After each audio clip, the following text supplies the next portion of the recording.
Hello. Welcome to the right side.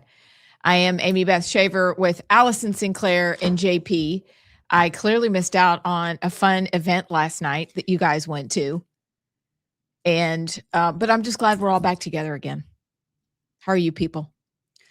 JP and I had a blast last night. Do you know what they even had at the Eagle Forum Bank? Okay, they had orange rolls and they had good desserts and fun people.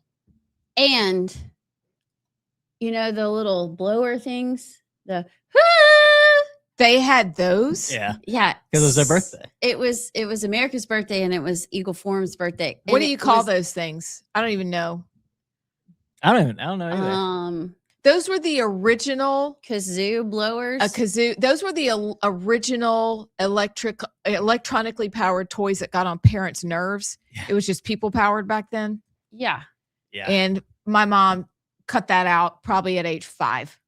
So I don't even know what they're called. We didn't have those. Well, when we were getting up to leave, she was blowing it in my ear, and then Brian Dawson walked up to us and she went right in his face too. I bet BD loved that, didn't he? It was so funny though, because our friend Scott Beeson, who never gets out. I mean, like, he doesn't ever put on a suit. He hates going to functions. I don't know how Becky Garrettson convinced him to show up, but he emceed the event.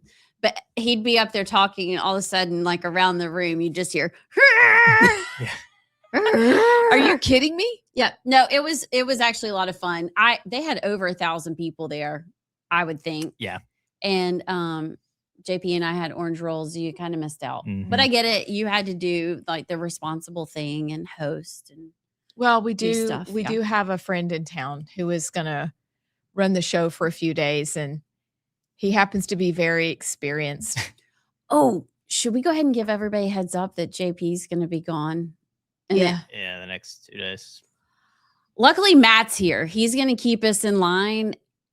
But he says no. It's yeah, he is.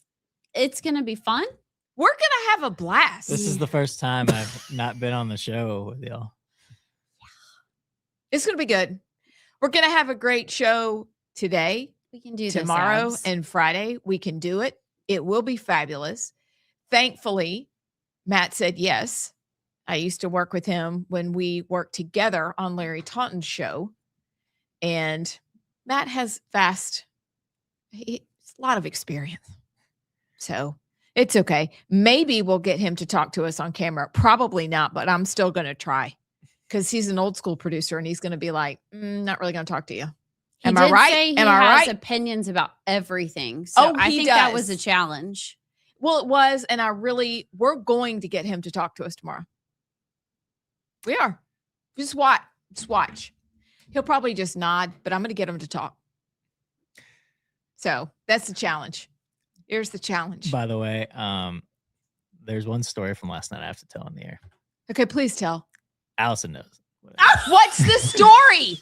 What's the story? Luckily, I don't know Virgil? What I was doing. What was I doing when this happened? Was I talking to the other lady? Yeah. So we're sitting at the table and Allison's talking to somebody to her left. I'm on Allison's right. And I mean, up to that point, pretty much during the whole dinner, Allison and I were just like talking to each other the whole dinner over all the speakers and all the everything. So she's talking to somebody else, and the lady sitting to my right, like, grabs my arm and like comes to whisper in my ear, and she goes, "So are y'all dating or married?"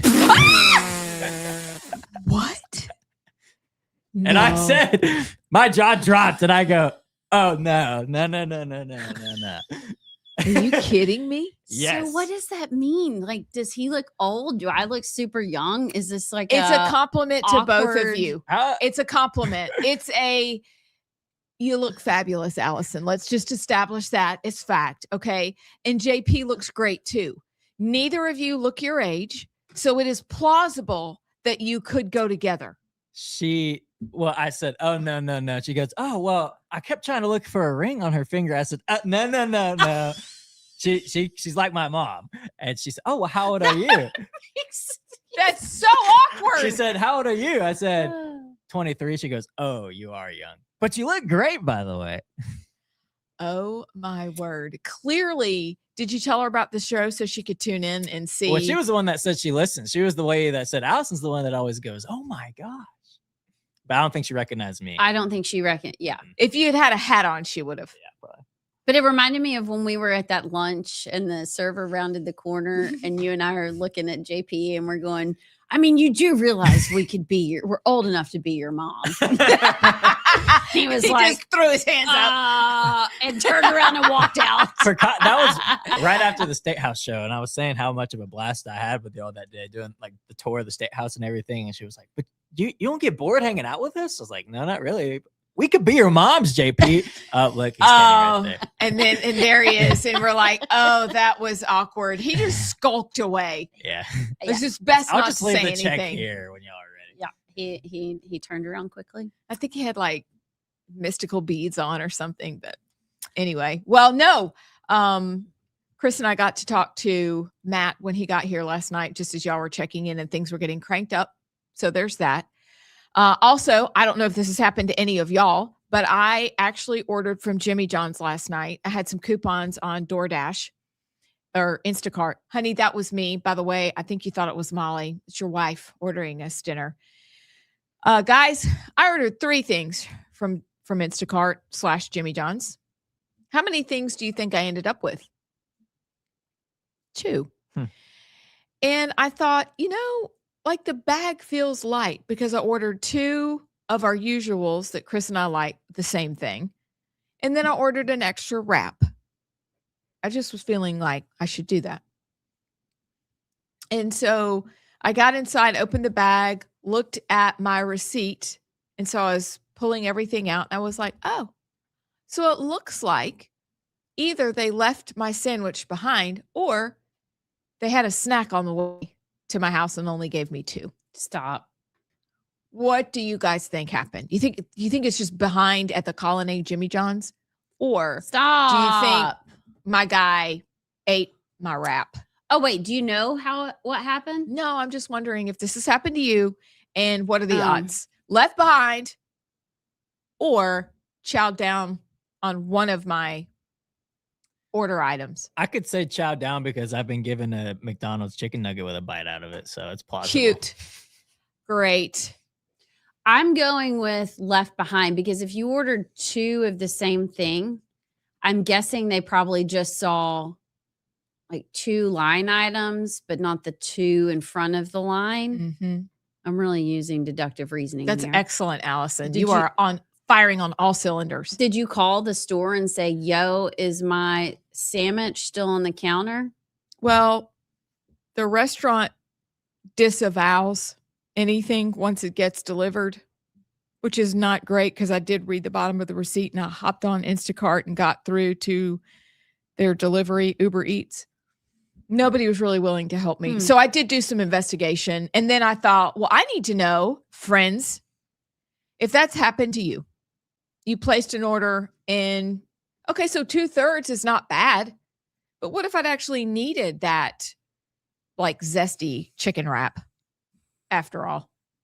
And do you think they ate it? This is our question for the morning before we get into the news of the day, because there's a lot of news. That's my question for you guys. So there's that. And then here's what we have for you today. And it's a good one. We have Yammer as usual. We have hot flash news.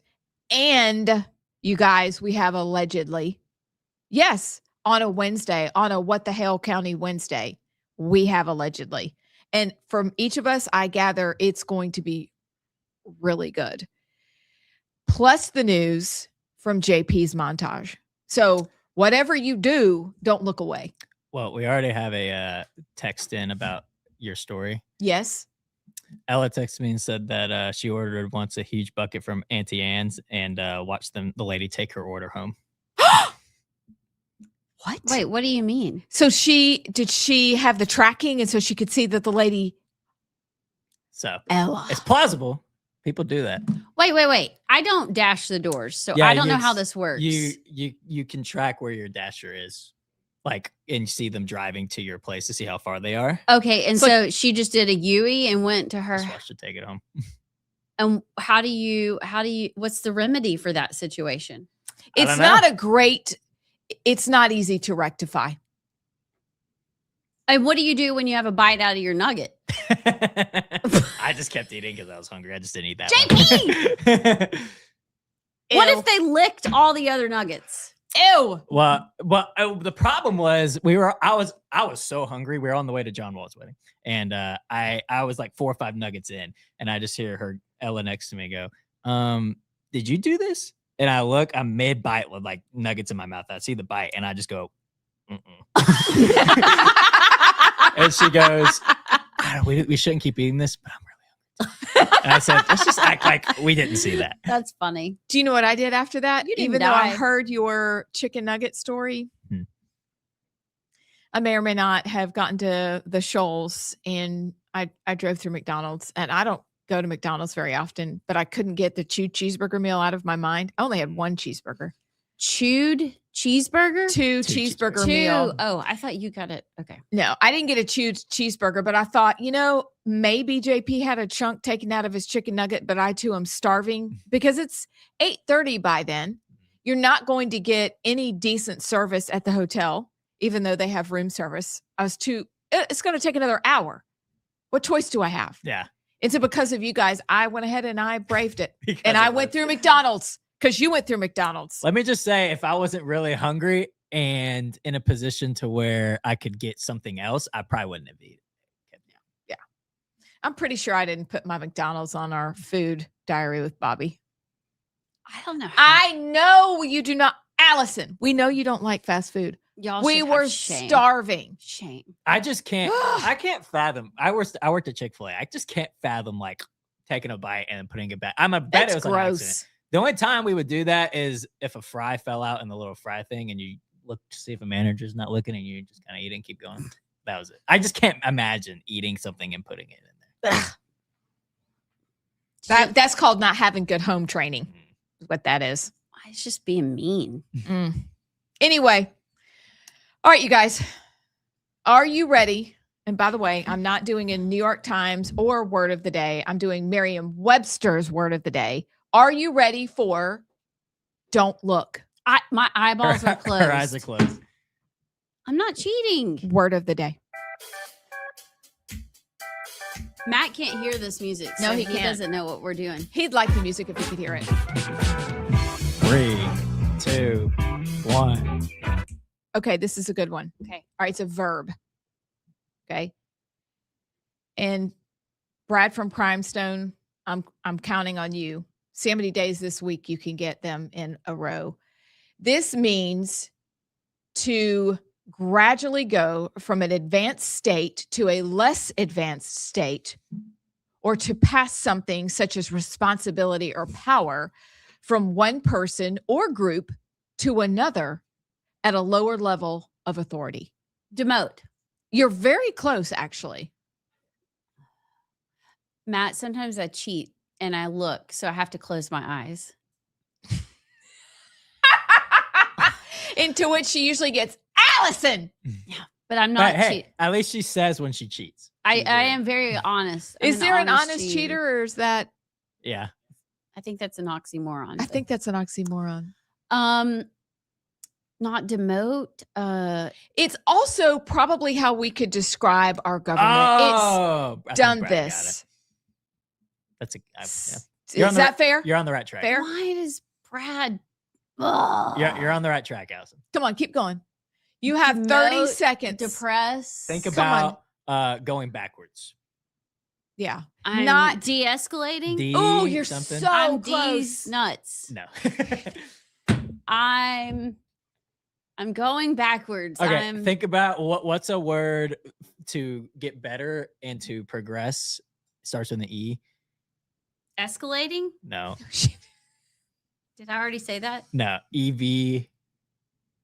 Okay. What does Darwin Yeah, think but we did? What does Darwin think? Devolve. Yes, that's it. Okay. Devolve. Okay. Devolve. Okay. So let's use That's a good one. we're going to use that word. Good job. Kristen Brad. Stewart, Brad. guess denigrate. It's also a good word. That was good. Devolve. It's what our government's done. It's what we've done as a people. We're going to have a lot. We got to, in order to keep ourselves from becoming Vanta black pilled. Yeah. And acknowledging that we have devolved as Yeah. a country. Ugh, We've got a lot of Brad. work to do. But we see you guys. Brad. Hey, Chris from Starrett. If we had That's okay, something to guys. give you, we'd give it to you first tomorrow if you get to be first. Yeah. But I wonder if there's a way whenever we're doing word of the day to mute Brad. So I can't tell. He's, can't mute well, we're Brad. not going to tell Now him. He's going to be Brad's like, why are my Brad comments is- going through? Hey, Brad's working on the word before I even get it all the way defined. Yeah. All right, what do you have for us, JP? Okay, we're going back to the Gen Z list. Okay. Y'all are going to get this one. I can't wait. This is right up y'all's alley. Okay. 2 words. This is a popular internet slang term that describes the humorous, ironic logic people use to justify purchases and rationalize spending. Girl math. Yes, girl math. It was appropriate that you got that one. Girl, Because you did girl math like 4 years ago on our old show. And You enjoyed that. I did. well, I had girl math explained to me of cash is not like you're actually paying for anything because cash isn't real. It's not in your bank account. So that's part of girl math. I saw something too of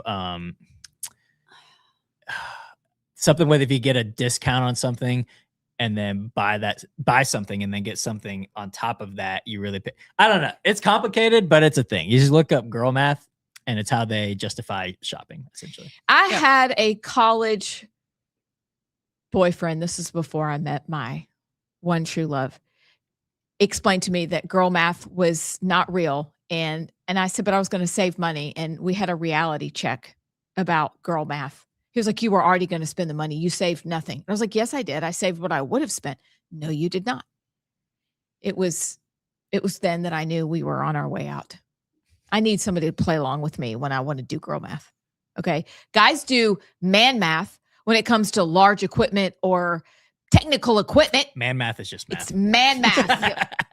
But girl math apparently is not a thing. I'm trying to figure out how cash is not real. To me, that's the realest real. It's Agreed. Venmo that's Right. not real. Well, Venmo's pretend. As Erin Molina, my sister-in-law, pays cash for nearly everything. I am so impressed with that. Well, that's the problem is that our society is so digital and just tap to pay. You don't even have to get your debit card out to do. You can just ding. So if the girls don't see it leave their actual bank account, like with numbers and it's just cash, then it's not real to Gen Z girls. That's true. I can see that. Oh. Yeah. Maybe the that's a logic behind it. generational thing. Yeah. Thing. Yeah. It Because probably It is. is. I paid cash for the first time 2 days ago because my card had just expired for the month and my new one hadn't gotten in the mail yet and I had to pay $100 for a $12 meal at Chick-fil-A. But that was the last time I've used math or cash in like months. Or That math. too. That too. It's fine. Yeah, it's a lot. It's a lot. That's a good one. But it's why Dave Ramsey was so successful because he had people go get envelopes full of cash and you had to look at what you were spending. Yeah. That probably needs to be brought back. But Dave. here we Dave, are. Start the wave. Here we are. Do you know him too? No, there was a Okay. guy. Oh, I thought you were talking. Okay. And when I was in high school, there was what was his last? By the way, my 30-year high school reunion is this weekend. Wow, are you going? No. Why not? Because everybody can see you here. 50? You're 50? Oh my What? gosh. Wow. Wow. Okay. That's wild. Yeah. But we used to have this guy. What was his name? It wasn't David Ricketts. What a memory. Chris from Starrett, ask Alicia if she remembers David Ricketts. And at the football games, we used to yell, Dave, Dave, start the wave. So every time anybody says Dave Ramsey, I say, Dave, Dave, start the wave. I like it. Anyway. I like it. I ship it. All right. Okay. So, we have time for Yammer, Yammer. shall we? Dave, start. Y'all ready for Yammer? Yes, sir. Okay. It's time for Yammer. That was a solid whistler. I right made there. sure to Yeah. Because yesterday was not. No, yesterday wasn't, but that's okay. We listen and we don't judge. Well, that's the beauty of not having a button for it and doing it live every day. it's impressive. It's authentic. What you got, Sinclair? Okay, y'all, I am really, and I don't know how I didn't notice this because I drove down the roads yesterday. I drove down 280 yesterday. Y'all, they have torn down Superior Grill. I live across the street from there. Are you Okay, I don't feel as silly now. It's gone? Look, AL.com says iconic restaurant on US 280 torn down. Gone, gone, gone. She's been gone so long. She's been gone, gone, gone so long. Dave, Y'all remember Dave, that song? start the wave. What? I am devastated. Y'all, I mean, back in the day, there was Lloyd's, which is Yes. gone. It's now a car wash. There was Superior Grill, and there was Perrin's That was on all. 280. And was that was it. it. And when you hit Superior Grill on 280, you were in the middle of nowhere. And it's gone. Oh, their dip was so good. I love the caption. It's just ripped to a legend. It's so sad. I mean, and for a second, I thought it was Dolly about Parton. to say, It's Dolly actually Parton Superior Grill. And Superior Grill in one day. Oh, Can it get what any are we worse? even doing? What are we even doing? So look left today and see if it's actually gone. I am actually really sad. All right, the memories. When we were newlyweds, we walked from our apartment down to Superior Grill because you could never get a parking spot there. Like we walked down 280 and walked back, and it's gone. Okay, Bye-bye. bye. All right, so my story is, of course, Tommy Tuberville related because it has to do with Islam. But Tuberville, this is a Yellowhammer story by Sawyer Knowles. Tuberville fires back at El Sayed over Sharia law criticism. This is why I appreciate this man. He said, what El Sayed said sounds like something a terrorist sympathizer would say. El Sayed appeared on Jesse Waters' Primetime, where he defended his views on Sharia law and accused Republicans of targeting Muslims because of their faith. Remember, yesterday we talked about his masterclass in debate and interview skills, but also his ability to lie and comparing Sharia law to our canon law. Except the problem is he failed to mention, number one, his religion lets people lie to Kia to get what they want. And number two, they are out there publicly saying they do want Sharia law. There already are Sharia courts in this country. And he minimized that, as all good followers of Rules for Radicals do. But I appreciate what Tommy Tuberville had to say. So thank you, Governor. Governor-elect. Yeah. GE. No, he's not that yet either. No, he's not. He's the nominee for the Republican Party. Oh, details, schmeetails. I'm just saying. JP, what you got? I only did this story. Well, it's a good story. It's interesting, but the AI picture that Yellowhammer put as the picture was worth doing the story itself. I don't know why they put Nick Saban like being stretched off the field. The thumbs up. But What? The story is Nick Saban says Protect College Sports Act probably solves 80% of the problems. Wait, did he used to not like this and now he does? I don't know why that's the picture. That has to be a Grayson thing. That's hysterical. It looks so real though. It does look real. But is that the point, to catch your Yes, eyeballs 'cause I and was- go, what? I was scrolling on Instagram and saw it and I go, oh, and I go, wait. And I scrolled back up and had to look at what the actual picture was. So the picture itself Wait. is of the story. I That's don't even awesome. know what the headline was you just read. Nick Saban says Protect College Sports Act, quote, probably solves 80% of the problems. Is that Tommy Tuberville's No, or is that this Ted is Cruz? Ted Cruz's that Tuberville is against. So I watched the clip. Oh, I watched the clip of Saban explaining it, and let's see if there's a here it is. I think a lot of the issues that we have right now could be resolved in this bill if people would get on board with it, but it's not perfect. But the thing about it is, democracy is not perfect, but it's better than everything else. So Okay. his whole explanation was, yeah, this bill is not perfect, but until y'all come up with something better, this is 100 times better than the current status quo. I don't think we'll run out. I mean, we have a lot to talk about today because there's a lot of news, but I would love to circle back to that because that's interesting. I can't get over that picture. Please look at him. Hey, With Your his boy feet Nikki? crossed, his legs crossed. Oh my Okay, that's gosh. really funny. yeah. Mm. But yeah, this is the same. Ah. Tuberville's got a lot of issues with it and thinks he could do something better. But the problem is, anytime Tuberville has brought a bill up, he's not been able to get Democratic support.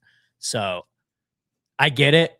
Like, it could be perfect, but unfortunately right now, like, let's just stop the floodgates the best we can with something we can actually get past, and then we can go from there. But this is 100 times better than the current status quo. And if this is the best we can do, again, I agree with Saban. It's not perfect, but I think this may be the best we can get. Because Tuberville said anytime he brought up NIL, the Democrats would tell him, like, well, if you're going to do that, then we're going to come back with the players need a union against the schools. And it's just too much. But that doesn't make sense. It must be a we don't like Tommy Tuberville thing because they're entertaining Ted Cruz. That makes more sense. So it's It's interesting. Always about the subtle messaging, isn't it, my friend? Which tells me Tommy Tuberville's bill is probably better. Probably. We're going to take a quick break. When we come back, we'll have the montage. And then allegedly, you really don't want to miss it. Wait, that could be taken both ways. Allegedly, you don't want to miss the montage and you don't want to miss allegedly. And we'll have flashing hot news. We'll be right back.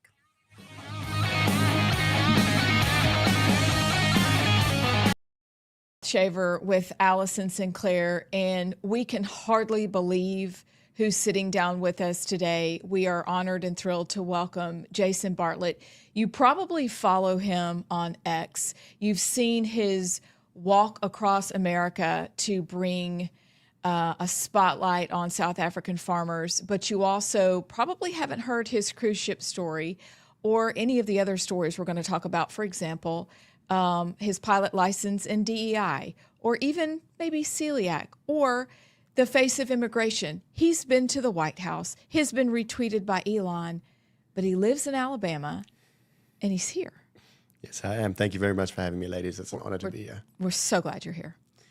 I still can't believe you're sitting here because I found you because Elon, and I don't even know what video it was, but he retweeted you. And I don't know, maybe y'all go back to South African like school days. Maybe y'all are we don't. besties. No, I've never met him. He's retweeted several of my videos, always the long ones for some reason. But last year he retweeted one, and then this year I think he's retweeted a couple again. Well, it was this year, it was a few months ago. And anything that he posts, everybody kind of pays attention to.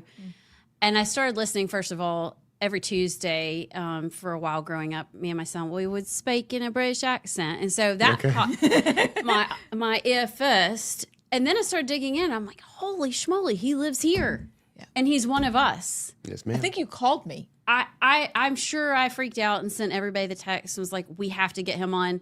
Sent you a message. You probably get messages all the time, but you're so gracious and so kind. And the more I interacted with you, I'm like, okay, here he is. The last message you sent me was like, I got to go to the White House next week, so maybe we can do it next month. And I'm like, okay. But as soon as you walked in today, I'm like, he's just one of us. You're just a normal guy, but you've been put in this position to have a voice. And a lot of what you've dealt with in South Africa and then experiencing here and kind of the flashing red lights are like, all of us, whether you're in Alabama, whether you're in Europe, whether you're in South Africa, we need to hear your story. And it's such, I'm hoping, a wake-up call. Absolutely. Because I don't know about you, but do you feel like people in America, we've always felt so insulated and so like it can never happen here?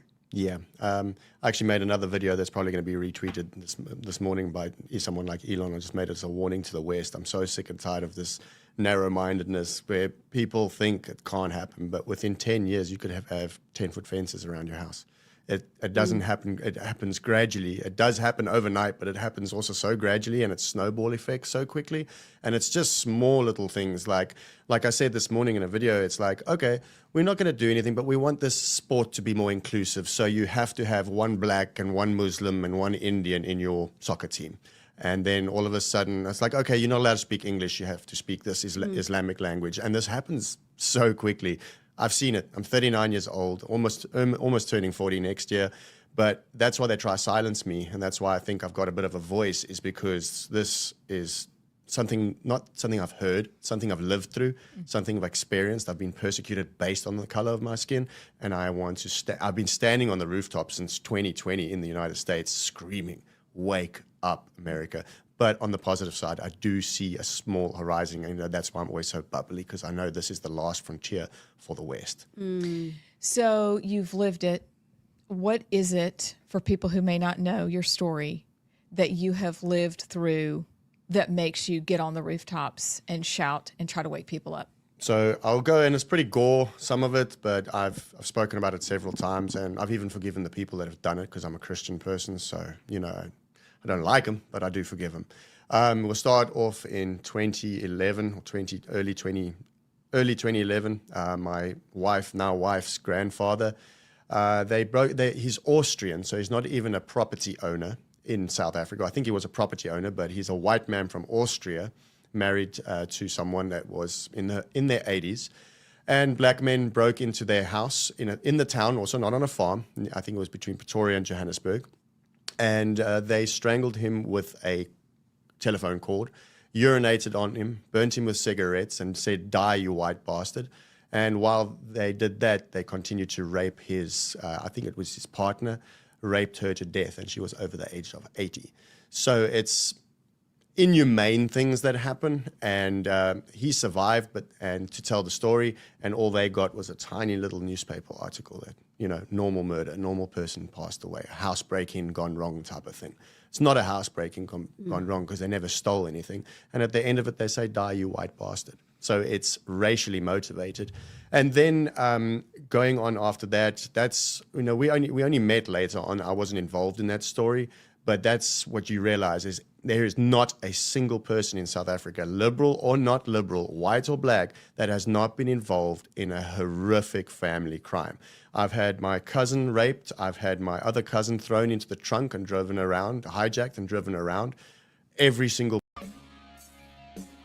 Welcome back to the Right Side. I'm Amy Beth Shaver with Allison Sinclair, and we're with JP. We're having a Wednesday. It is, yes, and Matt, you'll meet him at the end. Okay? So just gird your loins. But we're having a What the Hell County Wednesday. And for those of you who are new here, welcome. But What the Hell County is kind of like Christian cussing. Okay? All right. If I just said it, because we have Hale County, and we like to say what the hell county, because that's often what we feel about some of those counties is they need help. And guess what? Someone is coming in to help. See what I did there? If they will vote right. If you'll vote for our new friend, you will have help. But no matter what, our Wednesdays here are called What the Hell County Wednesday. And if you ever have stories that you think we should cover that are like, what in the world? Send them our way. Okay. But first, apparently, you guys have thoughts about man math and girl math. JP. If y'all want to comment on the show, you can either comment on the live stream you're watching or text into 833-687-4448. Chris from Starrett said, allegedly, Dolly Parton is my fifth cousin. Rip Dolly. Oh, golly. You are from East Tennessee. Yeah. So, and from near where she was born. Yep. Rip Dolly. What an icon. Chris from Starrett also said, man math is buying a tool so I can build it for less than paying someone else to build it. That's the way my husband says it too. That's good. I ship that. Yep, that makes sense. Brad from Crimestone said, in a sense, cash indeed is not real. See, quote, The Creature from Jekyll Island. That's a book I was supposed to read a long time ago. Yeah, we need to add that to our book club list. We have so many books. We're starting on Washington, guys, in September. We haven't set a date for the book club, but that's our first book. Yeah, The Creature from Jekyll Island is thick. There's apparently a newer version, not just of that, but... Is there a movie? Can I watch the movie? I'll find the movie for you, Sinclair. There's got to be a movie. I'll find you the movie. Oh, Matt is devastated. Matt, don't be devastated. This is why we work well together. Also, she's the engineer, so it's fine. I don't have time for all the fluffy words. It's okay. It's okay. All right. What else we got, JP? Kelly Joe on the YouTube said, What up, KJ? Dolly Parton Day, 9:25. Get it? Oh, working 9. What a way to make. Okay, I like it. What was that movie? What's that? 9 to 5. Oh.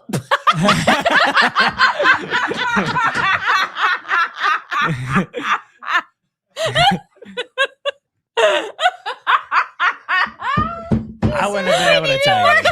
JP didn't even know there was a movie. I didn't even know. I couldn't have told you. Guys, hey, could you I guess Okay. we get in trouble if we play Pitbull and Dolly. Just take my microphone. It's okay. Allison. I'm done. It's No, I'm we gonna need listen. you. I'm No, gonna- we just need you. listening. Get your microphone, woman. I She can't can do this talk without you. in the background. I even Beth's mic. Okay. Chris from Starrett said, I didn't know Dave Ricketts, but I do know at least one person you graduated with. David Ricketts. Well, then who? Who It's did she Alicia. graduate Yeah. with? Alicia. Okay. Yeah. And not Alicia who used to work for Phil. This is a different Alicia. No, Like, no. is there No, more than this one is- Alicia? Well, yes, this Alicia I lives kid. in. Oh, I kid. I'm joking. It's okay, guys. It's okay. I'm going to play the role of big I sister love, how, today. I love how when she said that, Allison goes, well, yeah, there is more than one.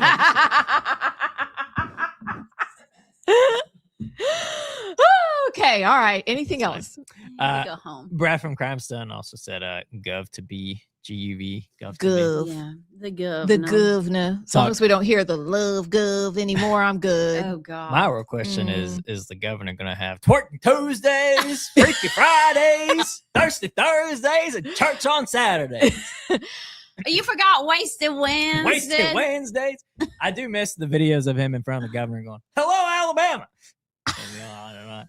You know what? He'd be a great ambassador. Past him. Pasta. Brad from Crimestone also talking about Saban, or the bill Saban was talking about, says solves 80% of the problems, but it's 100% unconstitutional. Which is why we love you.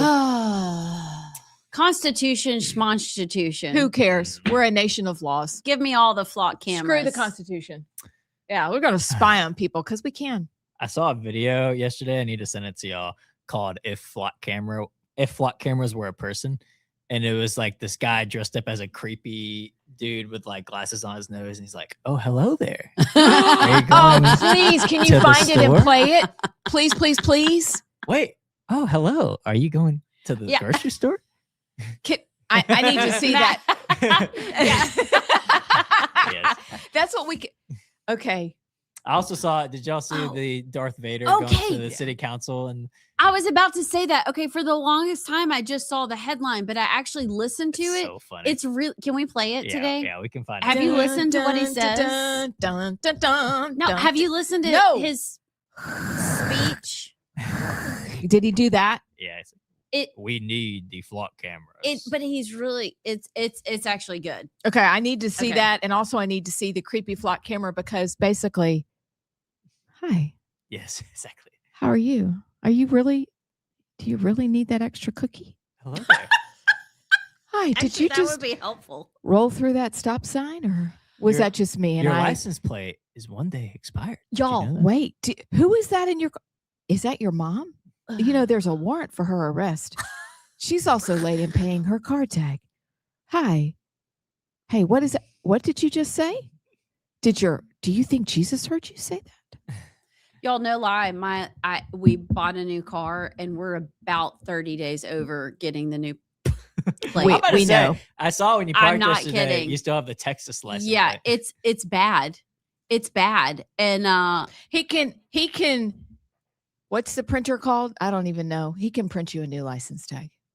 that's illegal. I know, but who cares? Would you rather?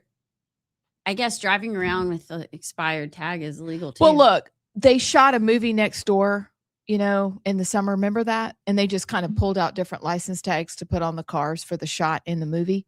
And I should have just gotten one for you because they had old Alabama tags, the ones that were ugly and said I stars guess fell I'll in just Alabama. chance it, but Allison, do you know what I believe? what? I believe you could talk your way out of a ticket. Oh, Allison could. 100%. Because She then probably's like, oh, hey, Yes. how's your sister? Did she ever break up with that guy? yeah, Did they have the child together? How are they doing? Yes, and Jared did love her in class. Thought that Mrs. Wimpelstiltskin was great. Yes. Yeah, see, that's how that would go. I honestly can't tell you the amount of times. It's been several where we're talking with somebody and then it comes, oh, I'm also from Knoxville. Every time. Somehow, Allison keeps finding the Knoxville people. Everybody goes back. The latest, did I tell you all that? The Fenn Church? Yeah. It was off air. Of course. Oh, she was gone. We grew up on the same street Of course you did. Yeah. Uh-huh. in Knoxville. Sure. Yeah. Okay. Guess who else lived on our street? James Lindsay. Oh, he's right down the street. Dave Ramsey. No, Johnny Majors. Dolly Parton. Do you remember him? Of course. Yeah. Anyway. Uh-huh. That's crazy. That's what I say to this. Okay. Okay. Yeah, you're right. Well, Uh-huh. if I get pulled over, I'm calling y'all. You can help Call me. us. Oh, do you want me to go immediately into my, I do not speak English. What are you saying to my friend?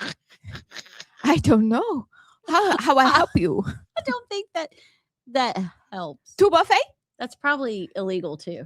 I probably is. Now you're impersonating Ting and Tang. Oh, I remember I can't help it. They were coming out of the club in Brooklyn. the club. And they didn't know the person who founded the club was fraudulent or doing fraudulent things. Wait, what? Remember then the video with the The daycare. Mahjong Club. and Nick Shirley was pressing them and they were just trying to leave. Yeah. I am going to learn how to play mahjong. Emmy and I are going to a class. So will you invite me when I tell you I learn? Mm-hmm. But you better actually learn because it's not fun to play with people that don't know. Allison, do you actually think as a firstborn child, my dignity would allow me not to enter a circumstance and not understand what I was doing? Well, I'll say I was at dinner the other night with someone who said they went and paid and took a class and their husband was like, so do you know how to play? And she was like, oh no, we never played a full game. We just had to learn the rules in that class that we paid for. So there's a chance you come out and you still don't know how to play. I'm going to know how to play because I hate to lose. And then Okay. I'll tell you. Okay. But I'm not going to tell you until I actually understand how to play. Because I would not want to bring shame or dishonor to No, to we don't you. like shame and dishonor. No, we say no, No to that. dishonor. We may be a shame and honor culture, but Ohio Consaimas, we do not like that. So much trouble today. I'm sorry. I've been up Take early. her I had to coffee take my away. daughter's cat to the freaking Humane Society. I left my house at 5:38. I jetted Wait, into what? Columbia. What? Yes, I'm not right. I got up at 4:40 this morning to take Obi-Wan Kenobi. He can testify. Got the cat, dashed out of the house, got him to the Humane Society. Abs, stop. What?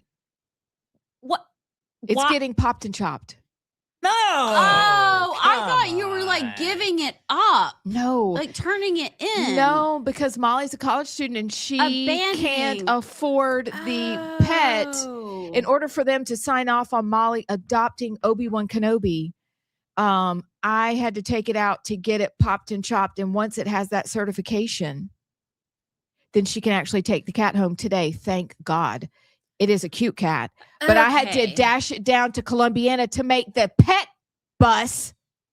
There is a pet bus to get over to the Pop and Chop clinic Stop. to bring it back. Is Obi a girl or a boy? A boy, Oh, thank so the he Lord, is a popping. fluffy black kitten. It is one of the cutest cats I've ever seen. But I had to make it there because who wants to say that you're the mom who missed the pet bus for your daughter's cat? Hold on. Not me. We are such suckers. I know. I was Why driving is your thinking to daughter myself, not taking because she's in Auburn. An Auburn apartment at Creekside. Look, it's not coming back to my house. At Creekside, they would not let her bring the cat because she is such a rule follower, which I appreciate. They would not let the cat in until the cat has its papers to prove that it's been neutered. And so in order for that to happen, we had to follow all the rules with the Humane Society. It's a whole drawn out, dramatic, multi-layered, onion-like story. God love you. But that's why And my problem bless is you I've been and drinking keep coffee you. since Make his face 5:30 shine this upon you morning. today. I'm not right. And I'd like to apologize to everybody. So If I have a pet, I don't think I'd have it in me to get him popped and chopped. I can't do it. look, if it were mine, I would leave him alone. But she can't take it, and I am done with cats in my house. Done. So We got a couple more texts from Ian from Hartsel. And then when we can get to the montage, Yeah. he says, I apply man math to car parts. Smiley face. Mm-hmm. And then talking about the chicken nuggets, he called them nugget lickers.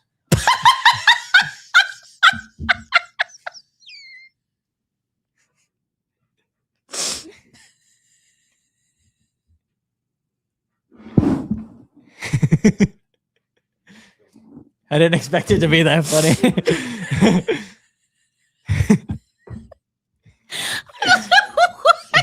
That's gonna be the ultimate cut down and insult for Nugget liquor.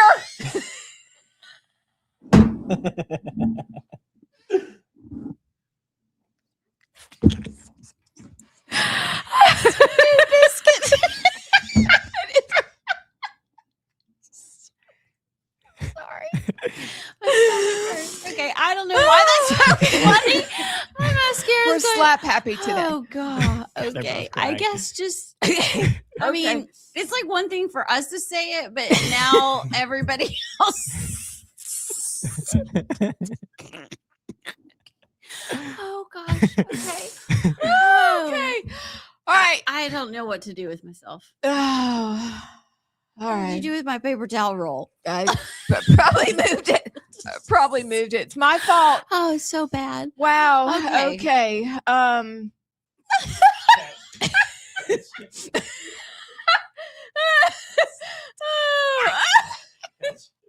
That was good, Sinclair.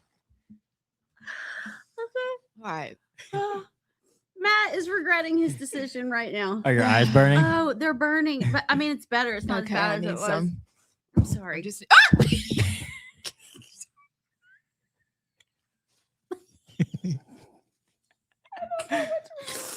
it's because I got up so early this morning. Oh, I'm not Matt's right. gone. He I'm literally not just right. said bye. Okay. He gave us a whole talk about professionalism before we started the show. It worked, obviously. Okay. Nugget liquor. Hey, it's one of our listeners. We can't help it. Allison's going to use that phrase. I wonder if I Can could we use do it in my some news? Let's do some news. All right, we're going to the montage. Time for news. Not supposed to laugh at church. Okay. Thank you, Lindsay, for your service to South Carolina and to this country. It's just not the same without you here. Dolly Parton, the country music icon who broke every barrier known in the music industry, has passed away at the age of 80. I want to quickly ask you about the Patrick Clancy 911 call. It was one of the worst, the worst thing I've ever heard. It was the screams coming out of Patrick were just unearthly and guttural and unlike anything I've ever heard, really. For the Scout Pledge, we make a promise to do our duty to God and our country and to obey the Scout law. Duty to one's God for a Muslim means ibadah, worship of Allah subhanahu. Operation is putting a fresh focus, meanwhile, on violent criminals living illegally in the U.S. In Virginia, ICE arrested 31-year-old Isaac Melendez Carranza. Prosecutors accuse the illegal El Salvadoran immigrant of dealing fentanyl near a high school linked to student overdoses. Well, we're just going to start with the handy dandy news that Darline Graham defeated Ralph Norman in a runoff. We didn't get to the information. She's still thinking about nugget lickers. I She can see is. her face. So I'm just going to, we're just going to have a conversation. Go. Don't stop. Okay. So we did get a flash poll the night before because we have some friends in South Carolina and maybe doing some work there. But so we're paying attention. We both still have close ties to South Carolina. It matters. But we really thought, and I thought, that Ralph Norman was going to win because when you watched Darline Graham get interviewed, look, there's one thing for saying I'm not involved in politics. I don't know. But see, she has been. but beyond that, couldn't even answer basic questions, geopolitical questions, military. Like, I support the military. She'd go off into territory that as a person who's done a lot of interviews, you go there because you don't know the answer to the question. And so I was wholly unimpressed with her presentation or her lack of readiness. And we know that people get you ready to run for office. I lived it. I know it. And she was not ready. And yet she still won. So did the Trump endorsement do it? Do people really not care? Or is there something else going on? I don't know, that I've left out, but I was disappointed. I'm sorry that I'm disappointed, but I thought Ralph Norman would have been much better. He's more equipped. He has a great track record of service, but I was disappointed that Darline Graham won. I know you're his sister, but I was disappointed. I think the Trump endorsement went a long way. I don't know if y'all saw Ralph in his concession speech. He actually admitted, he was like, I have no idea why the president felt the need to get involved in this race. He actually had to stop himself. He said, because the crowd started to boo and he had to be like, no, it's like, he's got great policies, but he said, I still am not sure why he felt the need to get involved in this race to beat me. And so I think Ralph is acknowledging that it was the Trump endorsement that did it, especially in such a low turnout. I think that's what, because it was only, 53-47. That was the final split. So, I mean, it wasn't a blowout by any means. So I think it was the Trump endorsement. I have so many thoughts on this race. And I think what is so sad, and somebody said the other day that I was being very anti-Trump as of late. And I guess that's because maybe I wasn't happy with gas prices and I'm not a huge Darline fan. I don't know where that came from. Couldn't be more thankful for Donald Trump. Can you imagine where we would be if we had Biden or Kamala? I mean, it just would be a disaster. So he has done some great things, but I think this race, what he did in South Carolina, and I'm hearing that everyone was kind of blindsided. Everyone was told she's a placeholder. It's the right thing to do to honor Lindsey. I know Trump and Lindsey were very close, and that's fine. But apparently everybody was caught off guard when he started pitching her to actually run. And then you could see the machine having to fall in line. You saw all the pundits come out supporting her. There's no reason. What they did with her is exactly what we judged the left for doing when they installed Kamala Harris and not giving people a vote and a say. That was crammed down our throats, and she has zero qualifications, but she won. And in the meantime, an entire state, South Carolina, was torn apart by this. There's a lot of congressional members that, I mean, they are really at each other. You can look at the map and the way they voted last night. There is a split down the state. And it got very dirty, and it's very concerning to me that we are turning into what we've always said. Did you see that MAGA turned on Scott Presler yesterday? What? So Scott Presler came out in support of Ralph Norman, and all of these people on Twitter are like, he's banned. He can never be part of us. All that President Trump did for him, and he just spit in his face. And Scott Presler, you better change your mind real fast. You better take that back. I'm like, who are we? Who have we become? Yep. That we're advocating, and the machine is behind somebody that has zero qualifications. And now we're actually outing. My husband and I don't even vote for the same people, but I'm supposed to be more loyal to Donald Trump. Yeah. It is a very bizarre thing, and something that I think we need to pay attention to. Well, I'll just say this. Trump never really had an ideological, it was always what Trump said at the moment. There wasn't like a core ideological base. I mean, you could say he was anti-immigration, but then sometimes it's, well, we only need these illegal immigrants. Well, I mean, only these. Well, I only want the. So whatever Trump says is whatever the base is in terms of if you're following Trump. It's just Trump himself. So when you become a party of cult of personality like that, it's great whenever you agree with Trump and whenever Trump is doing what you think is best because he's so dang effective. But in a party like ours, where we have so many different ideas and free thinkers, it's almost like it's not the thought itself, it's whatever Trump says. So it's good and it's effective whenever we're all in a line with Trump. But whenever Trump picks, somebody like a Darline Graham, and a lot of the conservatives I don't really like that. Well, then you are just banished. I think that's the part of it's the alienating and the banishing. And it gives the left a reason to continue calling us fascist and authoritarians. Even if that's what they do, we do give them red meat for that. And so how about let's just state our best case for the people we are for and allow for the differences that we have because they're real. Because in the end, we always get on the same page. We may not like it, but we'll vote because I'm like you. There are many times when Chris and I split on who we vote for in the primary. That's just okay.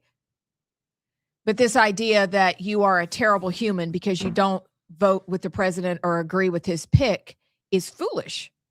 That's just foolish. That's not what thoughtful people do. So we need to get back to honoring our differences and give space for space for that instead of shoving this is the only way you can think about it. That's not who we are. You're exactly right. That's just not who we are.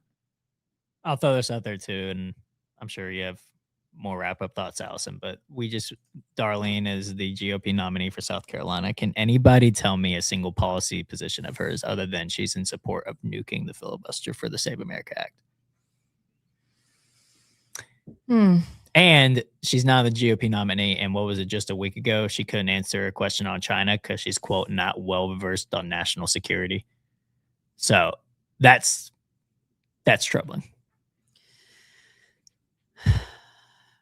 I think we're in a weird time because you look at Donald Trump. I don't know who he has. Does he have a plan for when he exits office? It's not really looking like it.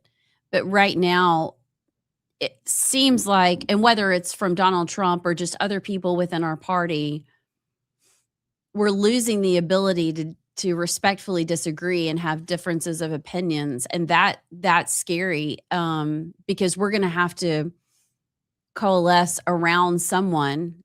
A leader is going to have to emerge after Donald Trump leaves office. And I don't know who that's going to be, but we should be able to talk about that instead of just, this is the person, everybody get in line. The left is doing their job really well. And if we split, they're going to do it even better and we won't have a shot. But the way you do this is not telling us this is the way you have to behave. And I'm afraid that is the way half the party is going to be, and it's not going to end well. So I'm going to go fix my mascara. And then when we come back, we'll talk about Dolly Parton, Patrick Clancy, heartbreaking, and lots of other news. We'll be right back. Been attacked. I've had 2 attempts on my life, one on a farm in 2011 and then one in 2015 in Cape Town, the glory land, the big bubble of liberal woke people that think everything's great, even though they sit behind a 20-foot fence while they tweet everything's well. So, and my wife was also going to university there. They smashed her and said, we're going to kill you. We're going to kill you and rape you, you white bastard. Grabbed her by her hair and tried to hijack her vehicle, thank God. And this is 9 o'clock in the morning. This is not, right in front of a university, and the university does nothing because, that's an indoctrination center. That's why we no longer believe in school. We don't believe in the education system. It needs revamping over there and it needs revamping over here. Because I've always said to somebody, if you consider Austin, Texas, the South, Austin's in Texas. They're teaching young children about anal sex at the age of 6 years old. Something's got to give. Something's got to change. The enemy is no longer knocking on the door. The enemy is in the United States, and he needs to be kicked out. I did some reading. We have a very good family friend that's from South Africa. He's been here for years, but he follows up. So we've kind of kept up, but I had to go back and read some of the history because to hear that, people go, how do you get to that point? Like, what happened in South Africa? Several years ago, we played the video of, kill the Boer, kill the Boer. Yeah. Had no clue what a Boer was. Yeah. We just knew it meant a white person. How did you get there? Well, give us a little bit of history of South Africa, and has it always been this way? If you want to see what South Africa looks like without apartheid, just go there now. I'm not advocating for apartheid, but there's a reason. I don't know if anyone like yourselves would love to live next to someone that thinks if you rape a 24-month-old baby, you're relieved of all your sins. Quite frankly, I don't want to be a part of that. I don't want to live next door to them. I don't want to live amongst those people. I don't want to live in the same country as those type of people. They need to be banished from my life. So going to South Africa, you can take a look from 1994. There's a spiral, and it's been a mass exodus. There's been about 800,000. If not more, that's basically what Grok says and so on. There's been about 800,000 to 1 million people that have left the country, gone to Australia, to Mexico. There's little areas in Mexico, to South Africa, to America, to England, to everywhere in Europe. Any ties that they have to get out, they got out. But now the world's come to a tie where, okay, you're the wrong color. You're no longer welcome here. Even to go to Australia, it's also gone woke. It's difficult to come to America. It's difficult to go anywhere if you look like us. So South Africa just completely spiraled. I saw it when our current president, Cyril Ramaphosa, has famously said that we'll put the white man in a pot like a frog and slowly turn up the heat, and he won't know when to jump out. And that's what they're doing to us. So they slowly turn up the heat. But I noticed things like this. Luckily, my dad noticed. Like we, Standard 3, which is 15 years old, 14 years old, he noticed like, okay, they're forcing black people that are not educated at all into the same levels of my class. And if I want to speak English and Afrikaans, they have to be in the classroom. This is where there was a black guy named Bernardo, his name, I guess, and he literally walked up to a young girl and says, "I'm going to rape you one day." And like, those are the type of people you forcing me. I mean, it's got nothing to do with skin color. That's got to do with what you're doing. And it just spiraled after that. Then the South African rugby team, we're the best rugby team in the world. Springboks? The Springboks, yes, exactly. We're the best rugby team in the world. And right now, there's a complete mix of black, white. We call them colored. They call themselves coloreds as well. It's like a half white, half black. They're proudly called coloreds. And they are thriving and they are doing absolutely wonderful. And I support them individually, not as a country, but individually, I think they're doing wonderfully. However, they did not get there normally. They were there by enforcing racial quotas. There's something going on right now where the Afrikaner, it's our sport. I know football's cute, but rugby's like football for real men, right? So sorry about that. I know it's the wrong state to say that in, but it's the truth. It is cute compared to what we do. And we put a mouthpiece in and you can't stop us. We'll go through a brick wall. But now there's a little thing called Bok Week, basically a translation of young white Afrikaners who want to play rugby. They play barefoot from this age, and now they're calling it a racial thing because you have to invite everybody, even the kids that don't want to play. So it's just a complete spiral. Then it goes into your schools, then it gets into your universities. And just like, the gap in America from going from normal to complete woke is about 4 years because you go and you get indoctrinated. These guys are sitting there, never worked a normal job in their lives, and they're telling our children or your children that this is the right way to do it. Go woke. And it's not working. And that's why I'm shouting from the rooftops, because I can see it crumbling and happening over here. But there is going to be a difference and there is going to be a change. What I'm wondering is, when your dad noticed that forcing together and the change, was there a single issue? Was it a pivotal moment or something happened where the country went crazy? Like, can you point back and say, this is when it happened and this is why it began to happen? I'll ask a question real quick. Can you name one peaceful African country No. that's doing very well? No. No, there's not. The white South Africans, the Boers and the English, built that country from barren land. They bartered. There was never a slave system there. They bartered with the people that owned it, the Khoisan, and they got these areas and they started thriving.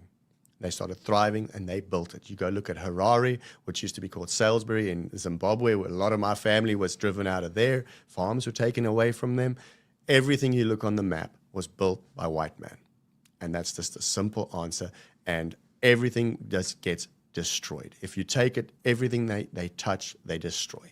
They don't want it to be the way we are. The farms that they expropriate from white people, they don't go live in those magnificent houses. They tear them down and they build shacks next to them. So it's a cultural hate, and it's been fed by the government. I mean, you take a look at Julius Malema, who sings Kill the Boer in front of 80,000 people. That's only live. Imagine how many hundreds of thousands of people are singing.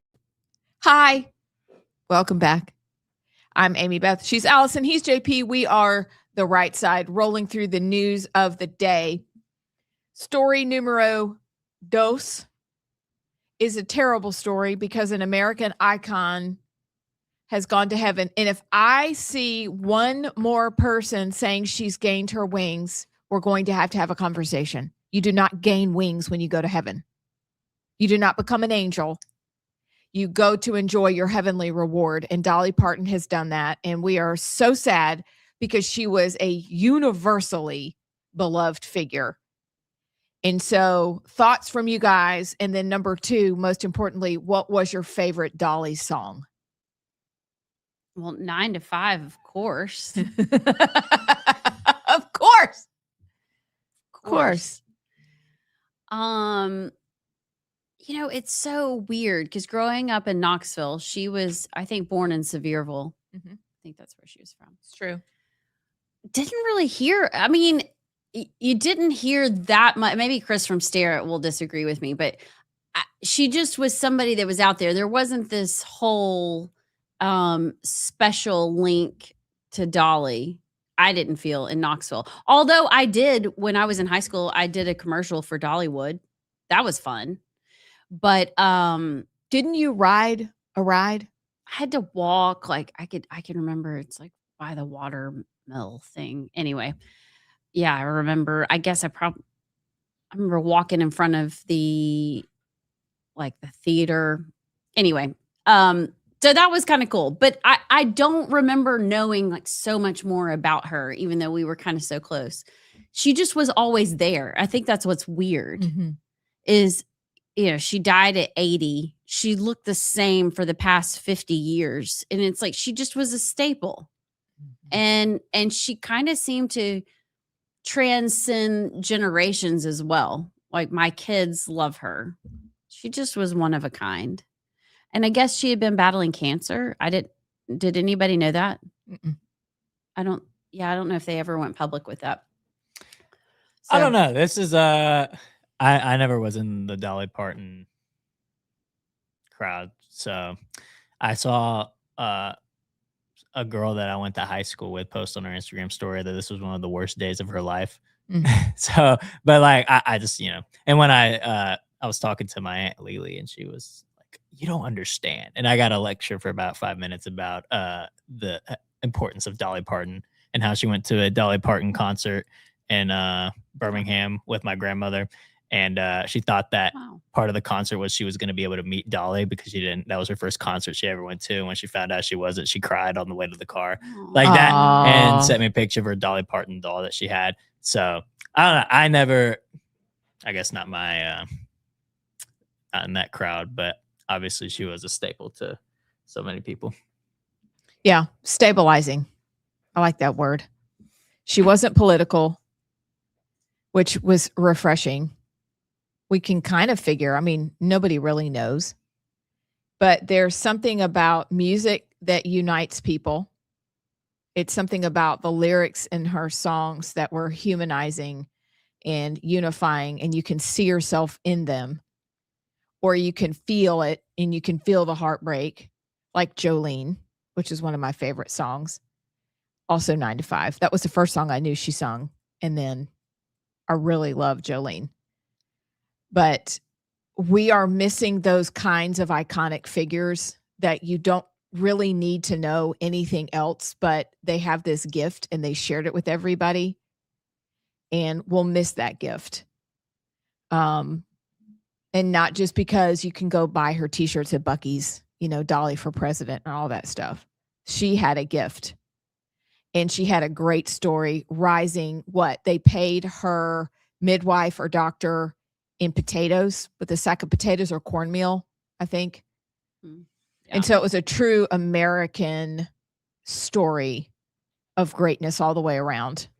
And so we love her for that too, because she lived the American dream.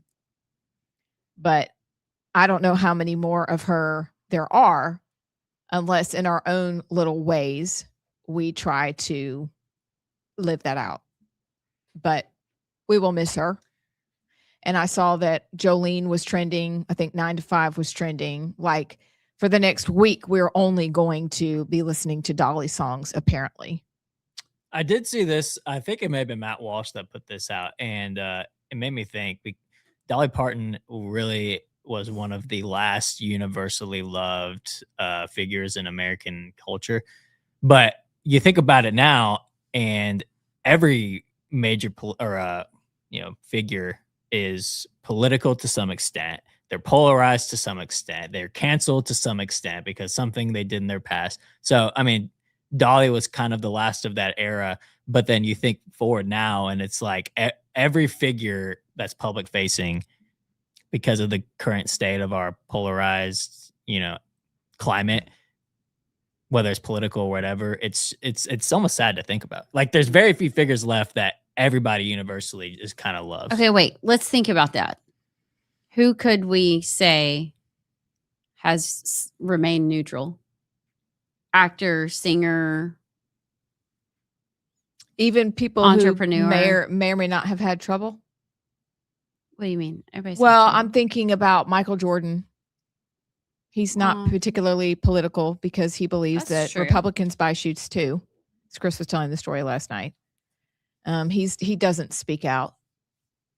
Most of the people I think about that are even neutral or don't even say anything, people assume their political beliefs because of their personality or their statements, at least, I don't know. In my, the generation of the Morgan Wallens and the others, those are the people I think about. I don't think there's any in the Gen Z crowd and their figures of people. I don't think there's any, but yeah, I don't. That's actually a really good. But it makes you think, because the Dolly Parton era was so much. Obviously, I wasn't alive then, but that was a much simpler time of you just make music and you're a figure and everybody loves you. But you think now, and it's everybody's got an opinion on somebody, and it's so polarized. You either are a mega fan or you want to cancel them into oblivion. I wish we could go back. I do too. I mean, the way we grew up was delightful. But there is something else to not knowing her politics, because she did make good music, but B, there's something, because she was a professed believer, that there's something to just living a quiet life, doing your best with whatever it is you're doing, and making your community a better place. There's something to that, and that doesn't seem to exist anymore, even though that's the best thing we can do. It's just mind your business, work hard, raise your family, and prepare for the next generation. And there was a touch of that in her life, even though she was an icon and she wasn't like the rest of us, but she made us think that we could be like her because we identified with her songs. But there is something to that, and that's missing. Now, like you said, JP, everybody's got an opinion on everything, and you either love them or hate them. And that's really not the way life is supposed to be, because when you end up getting together with people from all stripes, you realize, gosh, we have a whole lot more in common than we do separate. And so how much more effective could we be if we were unified? Just wondering. I'm just spitballing. Yeah. I've never seen such a genuine emotional reaction from people to a death like I saw with Dolly Parton. Mm-hmm. I was almost a bit shocked because I knew she was loved, but literally some people were like, this is one of the worst days. My day is ruined. I think it was probably shocking for people because there was no lead up. There's no, she's been sick. Oh, you think there was? If you were paying attention. So we just weren't paying attention. Okay. I knew once her husband died, that was a sweet story. They were like young in love, and he kind of always stayed in the background, and they kept their love story private. I mean, really, you didn't know a ton about him, but I guess he passed away last year. Yeah. So anyway, Rip Dolly. Brad from Crimestone said, I don't have a favorite Dolly song, but I do have a favorite quote. Quote, it costs a lot of money to look this cheap. That's a funny quote. That's funny. Her and her gloves. You know why she wore the gloves? Why? So you couldn't tell how old her hands were. Really? Yeah, because maybe I should start wearing gloves. We're way past that, Alex. I know. We just don't care that much. No, it's true. What a little fireball. Well, I pray that she is enjoying her reward. Now, switching from that to another story, but a horrific story about death. And a story that when I saw the clip, and maybe you guys have seen this too, we followed the Clancy story, the Rachel and Patrick Clancy story. And it was the first time I heard somebody talk about the 911 call from inside the courtroom that had Patrick Clancy talking to the 911 operator. And the reason I found this story to be intriguing was not just because of the delusional women outside the courtroom or even in saying that they were for Rachel Clancy. Wait, Lindsay. Lindsay Clancy, I'm sorry. Lindsay Clancy, Rachel Sharp. I'm sorry. Who's Rachel Sharp? She's the reporterette who tells the recounting of the 911 story or the 911 call. Was that there are so many women who believe that Lindsay Clancy was set up by her husband and that he did it, even though she confessed to doing it. And so I thought it was important to, and I'm glad JP included this, just first person recounting of what was actually on the 911 call versus all the things that these women have made up about this story. So do you mind replaying the clip, JP? Yeah, I'll go find it real quick. Okay. I'll let you know when it's ready. But it's kind of, there's so many connections. I actually wrote my column this week on Lindsay Clancy, and not even just Lindsay Clancy, but the support from feminists and others. Like, we are such a tainted society if our mothers and women can't even honor the sanctity of life for children, let alone their own children. Like, the narcissistic feminism is at the root of it. But there's such a connection to abortion from this because, you know, I would hope that if people saw the actual ultrasound of what an abortion looks like when it's happening, they would have a much different feeling about it. And I kind of got the same thought of the 911 call. Like, if you actually thought about, like, if you put yourself in the shoes of hearing the voice of the husband who finds his dead children, and don't just think about your, you know, feministic, whatever, however you want to spin the story. Like, just put yourself in the shoes of listening to the cry of the father and then think about it. I can't wrap my brain around it. You can't rationalize the irrational, but that there's just such a common thread of me, what I feel is best and what I want to do and my comfort and my convenience over the horrors of the murder of children. I just, if you actually think about hearing the father's voice, I would hope that would have you or give you a different reaction. You got it? I'm still looking for it real quick. Okay. I'll keep talking. All right. Had you heard it or did you see the clip? Yeah, I saw the clip, but I have you heard did they release it? They didn't release it, but she was a reporter for the Daily Mail. Okay. And so she was telling the other reporter exactly what was said. And then they did play, I can't remember what they played, but I thought, oh, holy cow. Mm-hmm.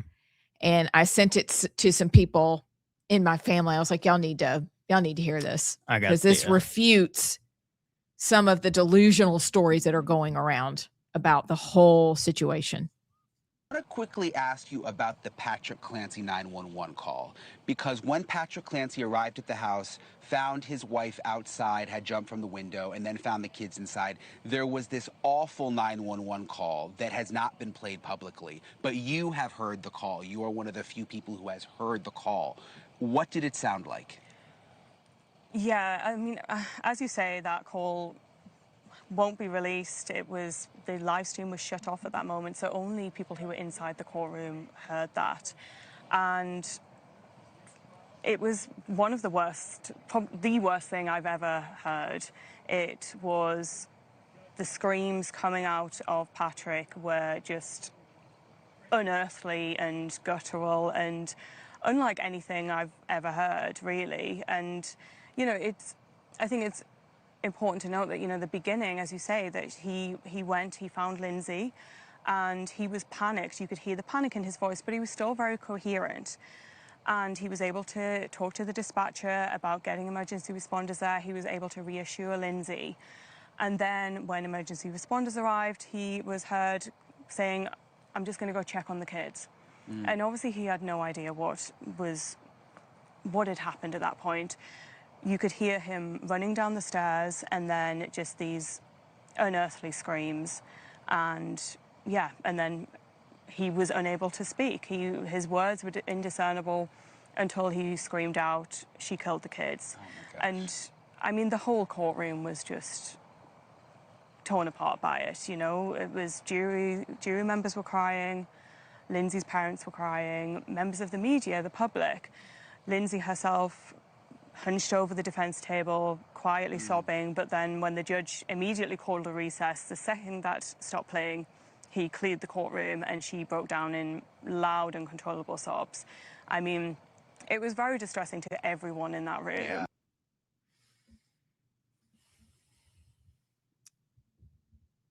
Did you all see, hearing that and then thinking about the video that was shown yesterday of where they panned through the media representatives that were sitting in the courtroom? Did y'all see that? I did. And those evil, demonic women that were sitting on the front row, actually one from Vanity Fair was fired after this. The smirk and the smile and the eyes, we were talking about how I think Lindsay Clancy has evil, crazy eyes. But these feminist women almost delighted by what was happening in that courtroom. That sheds a whole new light on it, that they had to sit through and listen to that call and relive that. And they could sit there and smirk and smile and be proud of what they stand for. Is to say demonic, I don't know. God gives us all common grace. We all have this sense of right and wrong. And when you lose that and you lose your humanity, that's demonic. There's some evil force that has taken over you. That's not normal. And unfortunately, I don't know if it's something in the water, but you look at those women lining the streets, cheering this on and supporting. I haven't heard one of those people talk about the kids. Mm-mm. They can't. They can't. Because narcissist, malignant narcissist, covert narcissist, they can never admit when they're wrong. They could never admit what's right in front of them. And that was right in front of them. They will not be able to admit it because it's Romans 1, isn't it? I mean, we know that you're exactly right. There is a demonic force because they have been given over to a debased mind. And now they're blessing other people who have also been given over to a debased mind. And so this is their normal. God help them all. But to be able to sit through that, and then when I saw that video panning and that girl smirking, I thought, oh, gives me chills. Dear Lord, what are we doing? But when you give your assent to murdering your child at any stage, like they did in Maine, was it? And then this, oh my gosh. Can we plunge on this tomorrow? Let's do. Because I think we need to have this discussion from not that male perspective, it matters. And actually we need males speaking out to this more than ever, but we got to speak up because this is not normal. This is not a path we want to go down. And I think we need to have that discussion. Okay, done. Our plunge tomorrow is going to be about Lindsay Clancy. So We'll have lots to say on that in the second hour. It's a great idea. Let's just get in trouble even more. Okay, I'm game. Okay. It'll be fun. Hey, we'll be back with Hot Flash News and allegedly. He was part of the ANC Youth League. They still work together. They're not enemies. So the government doesn't condone that. I mean, that's what they want to do. They want to slit the throat of whiteness. So we were talking because in America, we have the issue with immigration and Islam coming in. And I think that's how they are going to tear down this country. And we were wondering, is this North Africans coming south with their Muslim Islamic beliefs? And from what I can tell, like you're saying, it's literally, okay, the Dutch settled first in South Africa. Yes. The English came. Yes. There was a war. Yeah. And the British won. And it's settled. They colonized, which is such a bad word, which basically means they civilized it. Yes. Now you've got apartheid. Nelson Mandela takes over in 94. The terrorist Nelson Mandela, yes. He is freed from prison, takes over in 94. You're this democracy and you descend into madness. Yes. And so this is motivated by nothing except we hate white people. Yes. And this is retaliation. It's retaliation. It's an apartheid way worse than apartheid was. But there's no religious element? Well, they're pretty much pagans. They are devil. Okay, like I mean, tribal. Yeah, tribal. I mean, cult. before they go, I mean, this is something in detail you can go look at. Everybody knows. There's a thing called muti, right? Muti is where they will take a 12-month-old baby, murder the baby, dissect it, and then turn it into a medication. And then they will take this medication, do a sing and a dance, and then go put a curse over the farm and then go attack these people. That's why they go and cut their Achilles off, rape them while they're decapitated, cut their arms off. I can go on. I mean, they've boiled a 12-year-old boy alive in a bath, one bucket at a time. That's not humane to me. I'm sorry. That's not humane to me. No. That is the Antichrist at its best. Yes, it is. That's what it is. And then that's what led to me, what finally threw me over is my cousin Dion and his family. We always go stay by Dion and Hein. They're my two cousins that live in Pretoria before we get on when I started working on cruise ships or coming to America, because I was always looking for a way out, come to a farming contract or come to a golf coaching contract, just trying to get out the whole time because there's no one that would take you. And why is that? Because I'm white, simple as that. And unless you've got a doctorate degree or something like that, an engineering degree, why are they going to take you as a white person? Because they've got to have a quota that some other people have to. When you say no one, do you mean no civilized country? You mean like even the United States? Like nobody? No, the United States is incredibly difficult to come. I'm still busy with my immigration to get in here. Okay. I mean, because we sought asylum. I mean, we had to go to the end.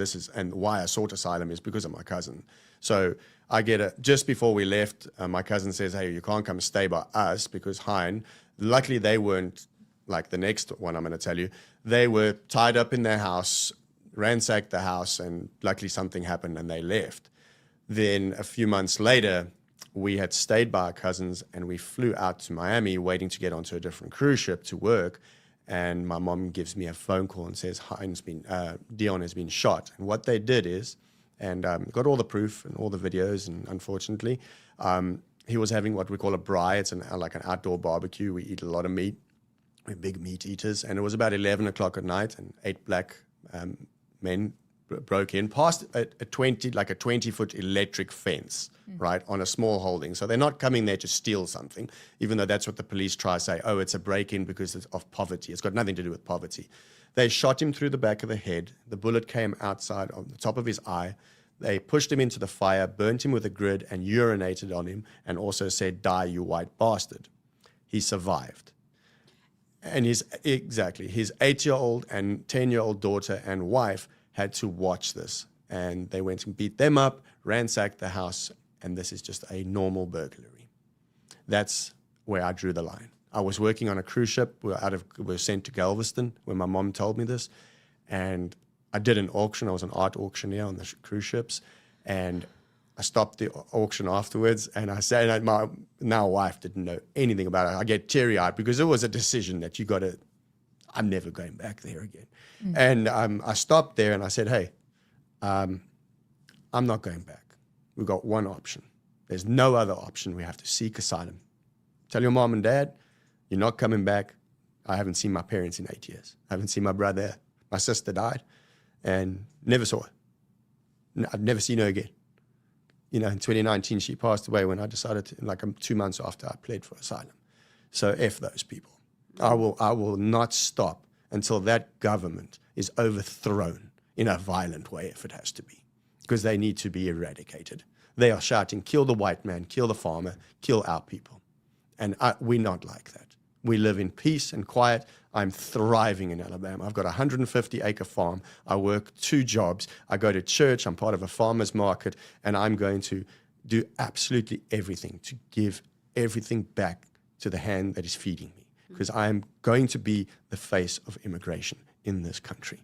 I already am started to be like that. That is my end goal. Everyone asks me, including yourselves, I don't mind, ask me, do I have an agenda? I don't have an agenda.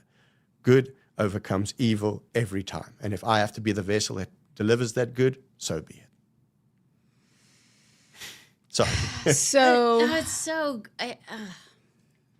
okay, so let's stay there. You walked across America to bring and shed light on what's happening to the South African farmer. You'll enjoy this one, yes. So, end of 2019. Are you okay? Hold on, pause, because I got to keep up with your timeline, because you were an art auctioneer on a cruise ship and you're a farmer and we just got to keep going. But Okay. So you land in Galveston and you say, I'm not going back. Where do you go? Then we said, okay, when I phoned my company and, I said, when we're done with this contract, we are done. And they didn't really know what, so we didn't know what to do. We didn't know asylum. So you started either. walking across America. Yes. So, no, what happened is, to be fully disclosed, I'm a very honest person, is we didn't know what to do. So we didn't have an agenda of what to do, but we had to go back to South Africa for a month or 2. You get vacation before you go onto another cruise. So I would normally go home because I did long contracts, and I'd go home for 3 months, run some cattle, buy some sheep, fatten them up, sell them, and then take the money and then come back, work on a cruise ship. So we decided, you know what, we deserve it. We're doing very well financially. We're going to go to Bali for a month and just chill. Highly recommend it. $9 a night, $2 a massage. And my wife and I just had a great time. We rented scooters and just cleared the mind a little bit. No intention of doing anything. Then came back ready for the next contract. And I just said, nah, this means this is just going to get into a cycle, and I'm not going to live like that. I'm not going to run. I'm not going to run. That's not me. Yes, I fled my country because I needed to make an example and show people that there is hope out there. So we went to a place called Sherman, Texas. We got a job over there. Not a job. We weren't really allowed to work, but we had enough finances to rent an apartment and wait, because then we started realizing we can do an asylum process. And once you plead for asylum, like 180 days later, you get work authorization and everything. That's how the illegals also play the system. We didn't play the system. We did, we went to our interviews. We still go to our interviews. And we pled for asylum. And I don't like to say God spoke to me. He impressed on my heart that you must do something. And I'm like, oh, what must I do? So who am I? No one. Yep. Yeah. And I somehow. Welcome back. See, I timed that great today. Just 1 second. You were actually looking and paying attention. I was. Well done. Hi, I'm Amy Beth. She's Allison. He's JP, and we are the Right Side. So we're going to do 2 things. 1, we're going to do hot flash news. And then 2, after that, it's Wednesday, but we're still doing allegedly. Okay. So gird your loins. She can't even hold it together. She can't. So are you going to be able to get through hot flash news? I'm just trying to figure out where I can call somebody a nugget. Yes, I am a professional. Okay. I'm going to be very professional. Where are my glasses? Oh, where are your glasses? I don't know. Lost them. But I'm ready. You all right Okay, for okay. Flashing ready? hot news. flashing hot news?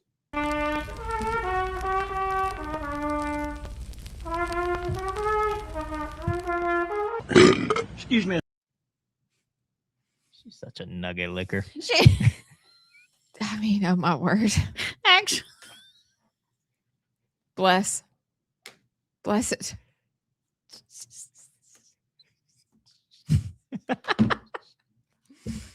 That was my mistake. You know what I want to say? What? I can't say it.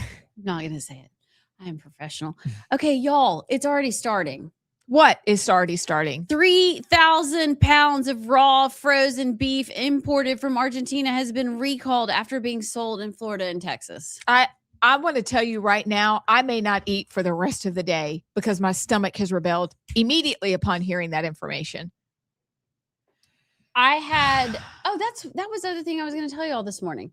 I had my daughter reached out and said she was having a conversation with her two roommates about Beefgate because she wanted to understand what was happening with beef. And then I had another friend text me and say, Allison, are you really not eating beef for the next few weeks?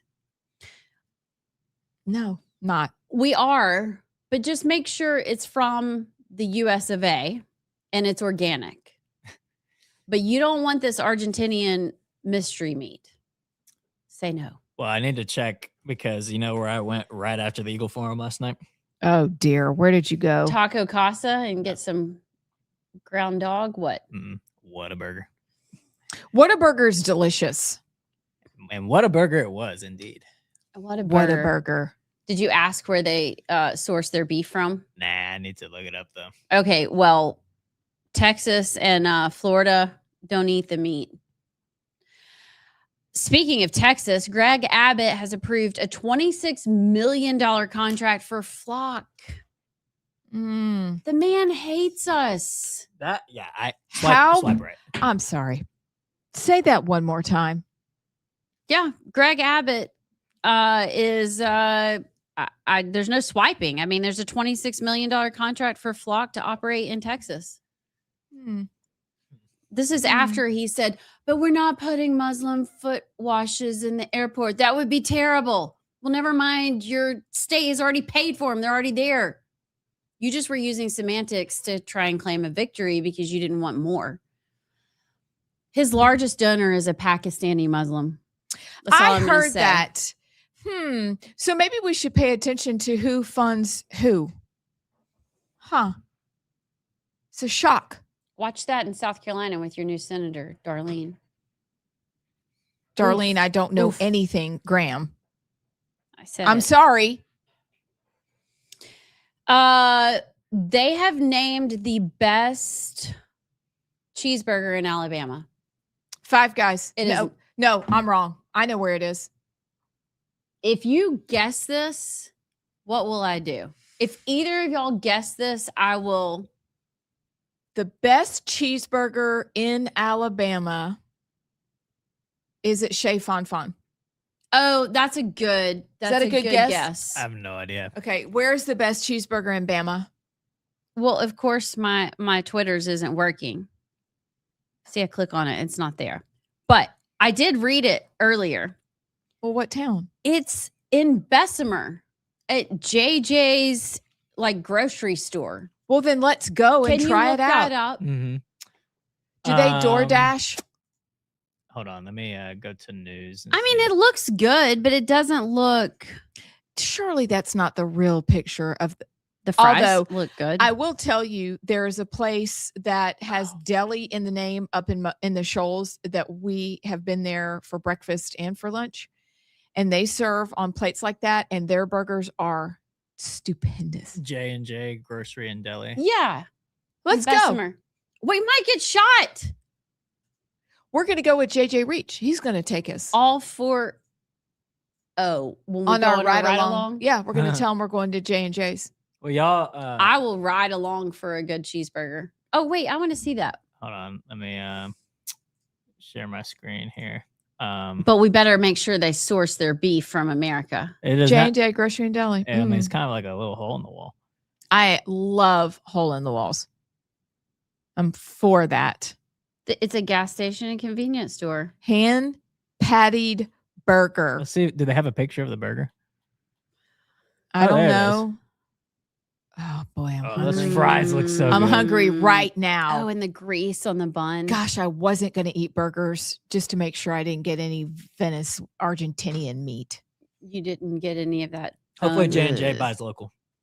They look like they do. They probably have the cow out back. Yeah, probably. Yeah. If you hear the mooing, just look the other way.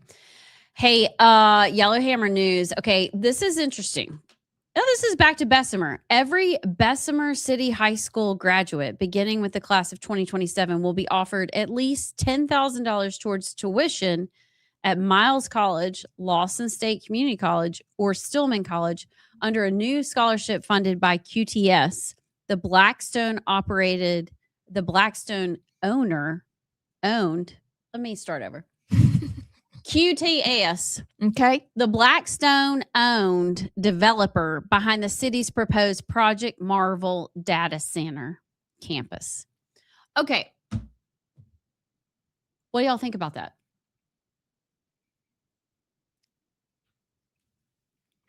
What do you think about it? Well, this is swipe right. You're supposed to tell me Yeah, if I'm you want to swiping think of right. JP, you go first. I don't know. I'm conflicted. It's one of those, like, on one hand, I'm like, okay, now they're just trying to buy our vote on the data Yeah. centers. Mhm. But that's huge. It is. Yeah. It is a big deal.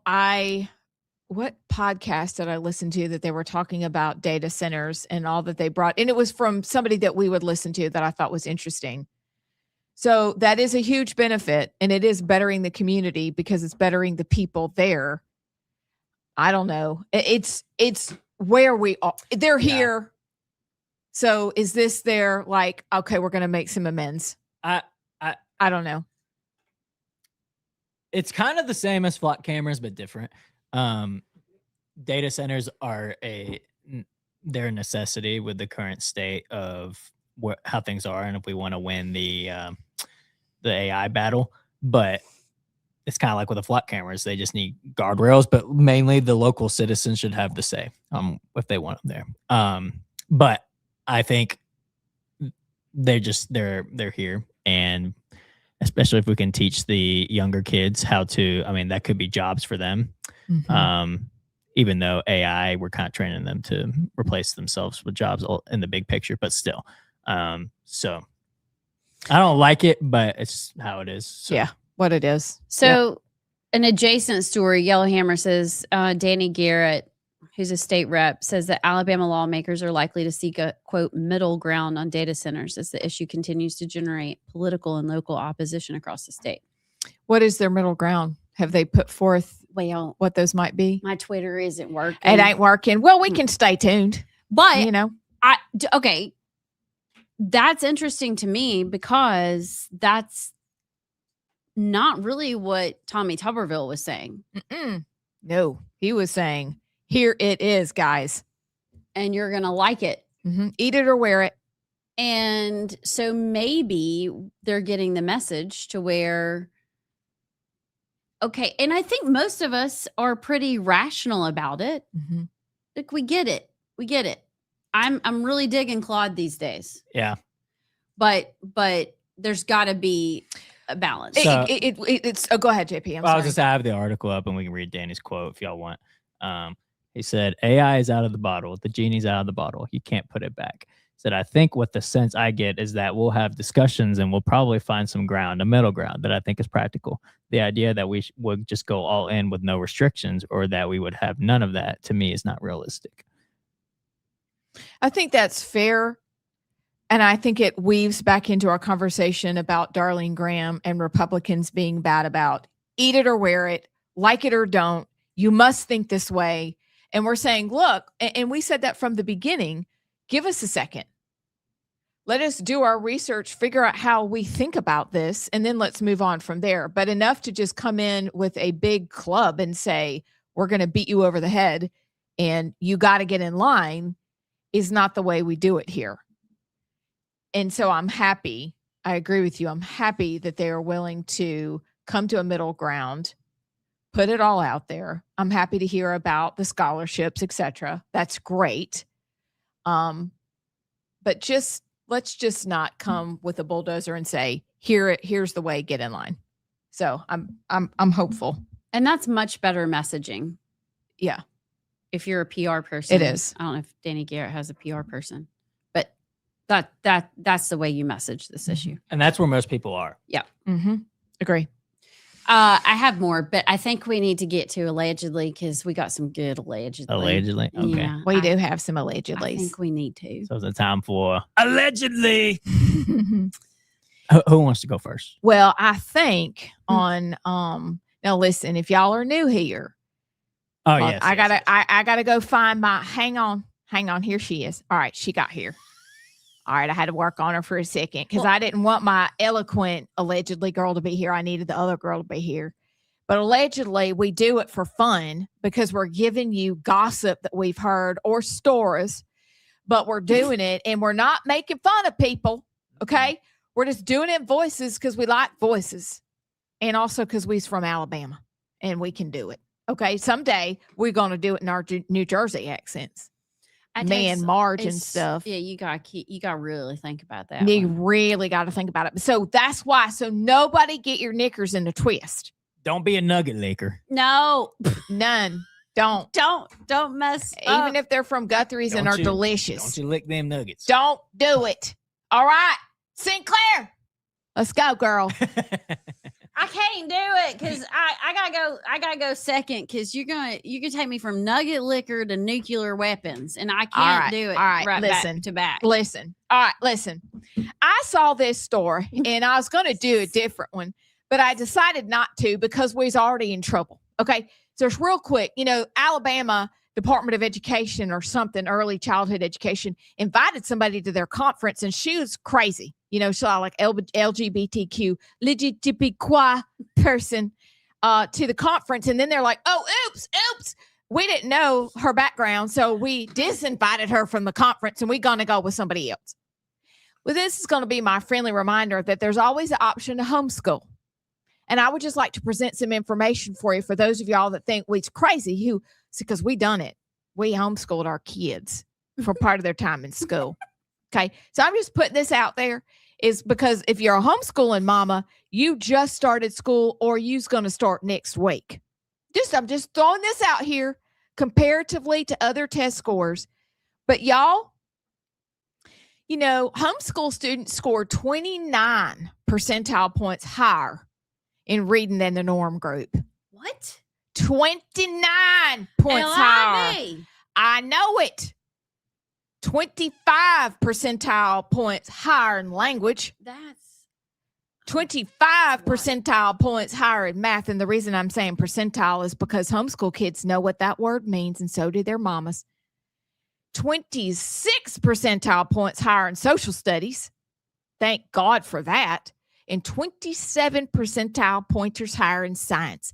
So not only do you have the higher percentage points on the test that they's blowing the rest of the kids away, you just got to keep that in mind when you think about the early childhood speaker they were going to invite to speak to the early childhood education conference in Alabama.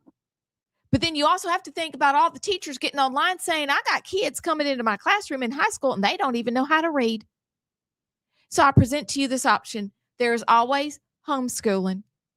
And I can tell you our entire families are better for it. Also, they make smarter kids. I'm just saying. What you got there, my friend? I'm not gonna be able to do it. I don't know who that is. She don't just either. came out recently, but I mean that is like so impressive. I don't know how you. I just. Look, We're I not love your girl. worthy. We're not worthy. No, we're just working off each other, girl. That's all. Well, That's all. I know we need to be homeschooling our kids, but if we all's dead, it doesn't really matter. No. Oh, wow. That turned serious fast. I'm just saying. Oh, dang it. What you got, girl? Well, y'all, I'm serious. It's okay. So, I have some friends. We may call them on the outskirts or maybe the fringe, and it's, and I like my tinfoil hat. I'm trying to not wear it as often. Yeah. Messes up your hair. It just, look at this hair. Oh, it's so bad anyway. I She should going have to on beauty my shop later. tinfoil hat. But Yeah. anywho, so some of my friends, this is kind of like dark web stuff, which I don't even know where that dark web is. I've never been there. I ain't never been there either. But Bring a this is flashlight. this is kind of like the Don't. I'm sorry. I don't know why it's funny. But y'all, it's and you're not gonna get this anywhere else. But allegedly, Oh no. and it's not funny. It's not funny. But y'all, I think it might come out that Iran Yeah. has actual nuclear warheads. I'm sorry. I thought we blew them things up, and apparently we didn't even have them. Well, I'm hearing they that didn't they have 'em. have 5 Oh. fully assembled nuclear missiles. And apparently the DCs and the CIAs and the Pentagons, they all know. Now, here's also what I'm hearing, that it was built in conjunction with North Korea. Oh, heavenly They stars. did a little swapperoo for nuclear material and some oil, and they've been building this. So is that why we still doing stuff in Iran? Yeah, I mean, y'all, it's not good. That's terrible news. I don't know what's happening, but apparently these were allegedly they were buried so deep, Oh boy. and we just couldn't get there. Like Earth Core deep near and China. that whole operation, where we flew those bombs in and we said, Just like that. and we said we took them out and they have no nuclear capabilities, but we had to go back a year later because they did, anyway, we weren't quite sure on that. But yeah, apparently that was all like a fake out. And this is just allegedly, y'all, but I don't know. I kind of thought it was interesting because it might explain some of the behaviors, but what do? You really can't win. Mm-mm. Now, remind me your southern name. I can't remember anymore. All out. Is she Phyllis or am I Phyllis? I think you're Phyllis. What are you? Oh wait, I'm Jovi Ray. Remember that girl in Dallas? She named me Jovi Ray. So you got you a new name. Are you Rose? No, she named me Ophelia. Ophelia. That's right. I did start out, I'm a rose bush. You did start out, I'm a rose bush, but now you're Ophelia. Yeah. Okay. I'll just caution you with this: don't fall for the propaganda now. Because what would they want the people to believe if they want to go in and do more in Iran? They actually got 5 nuclear warheads pointed right at us. We got to go in and do more. So I'm not saying it can't be true. I'll caution you. Don't fall for the propaganda. Don't drink the Kool-Aid. Okay, hold on. I prefer Tang. You don't even know what Tang is. No, I don't. He doesn't know Tang. But do you think you think that our people are putting it out that they have these, so we need to go and just blow the fool out of them and make them all nugget lickers? I'll say this. They're going back for round 2 in Iran. Not right now because it's not popular and the midterms are coming up. But they want to slowly, like whisper it out there, to set the stage, sprinkle it out there, so that we'll go back in. Oh my Phyllis goodness! has a deep thought. I can hear it coming. Do you remember her when brain. we were at a wedding with somebody? Oh yes, I do. Maybe not a wedding. Maybe we were at a different event. You know what I'm saying? Yeah. And Wait, somebody was I getting coffee? No, bunkers. you remember mountains and bunkers. We were talking about how nothing was going to happen in the summer because nobody's paying attention, but there was more to come to the story in Iran. Do you remember that? We were standing there lamenting. Do you remember? Yeah, allegedly. we're all going to die. Well, it's a good thing we're going to heaven with Dolly. Yes. So it'll be okay. She's probably, Oh, shoot. Do you remember that conversation? And they said, stay tuned. There's more to this story. Dang it. I know. You right. Dang it. I had put that out of my brainicle and now it's back. That's a great allegedly, although I am very sad in my heart right now. Well, okay. Do we want a more fun? Yes, please lift our spirits.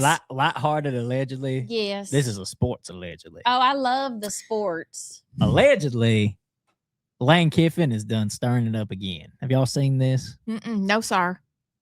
So if y'all remember in college basketball, there was the drama with Bediako coming back from the NBA Who's to play. Betty? Charles Bediako, the Oh, Alabama that's it. basketball player, and he was eventually ruled ineligible. But there were several other college basketball players that actually went to the G League and came back to play college basketball. And there was all these federal injunctions and all.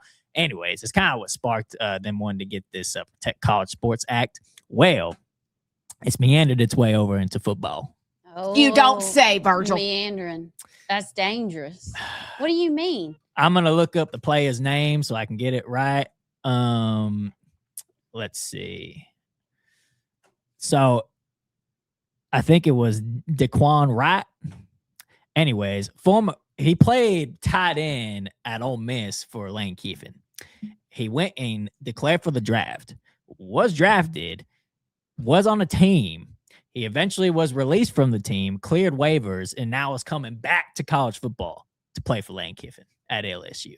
After he went through the whole draft process, got on an NFL team, and now he's coming back to play college football for LSU. That's now, ridiculous. Yes, he will make more money in college football too. That's a whole nother story. But this has caused the SEC. The SEC went and actually met, and they made a statement. They posted a statement. They said, from here on out, for any sport, if you went pro, you cannot come back. Oh, can you play the cheer button? Because that is common sense right there. Yes, it is common sense. However, Lane Kiffin is not going down without a fight. He said this quote yesterday. He said, hold up. Wait a minute. He said, quote, this is a quote. It said, it doesn't work like that. He said, you can't decide, hey, I like that injunction. I don't like that one. And that play I kind of like, and I like the way that they got him eligible. So we're going to follow those rules, but not these rules. Lane Kiffin's whole thing is the precedent's already set and the rules have already been made federally with these injunctions. And if we don't start it, it's going to happen to us. So we're just going to go ahead and do it. Now, Kirby Smart and others said, I don't care. Kirby Smart had the best quote out of them all. He said, I don't care if it makes our team better or if other teams are doing it. I got to do what's best for my players, and that would take their spots, and I'm not going to do it. So he's staying firm. However, I'm curious to see how much the SEC's rules hold up in this. Will they prevail, and will Lane Kiffin? Because watch, if there's other injunctions that have granted basketball players to play, and Lane Kiffin goes, I'm going to sue the SEC and take it to court, and the court rules in Lane Kiffin's favor, can y'all imagine? Imagine the outrage. Imagine that, like, that's a nuclear fallout from here on out. So I don't know. It's something to keep an eye on, but the issues that were in college basketball with pro players coming back have now made its way to football. Wow. He is such a nugget licker. That was perfect. I mean, everywhere that man goes, it is just. That's good. That's real good. That's good, Ophelia. Tennessee, Ole Miss, LSU. I mean, it's just like. Here's the thing, though. Obviously, it'd be Lane Kiffin to do this, but there's part of me that understands where he's coming from. No, I mean, I'm with you. I'm with you. And I mean, we got to get this together. You can't. It's like kind of like God. Either God is sovereign or he's not. If we don't get to pick and choose, you don't get to pick and choose who's eligible again, who's not. Amen, sister. So I don't know. In the South, that's applicable. Yeah. We're going to have to follow this story, but I'll just make a prediction. Lane Kiffin will sue the SEC, and this will be fought out in court, and that will decide the future of college sports. He is a hot butter biscuit. I think Lane Kiffin wins. I'm afraid you're right. I'm afraid you're right. But they put together this pot of stew, and they need to simmer in it. Oh, that's good. That's real good. You're firing on all cylinders. That's real good.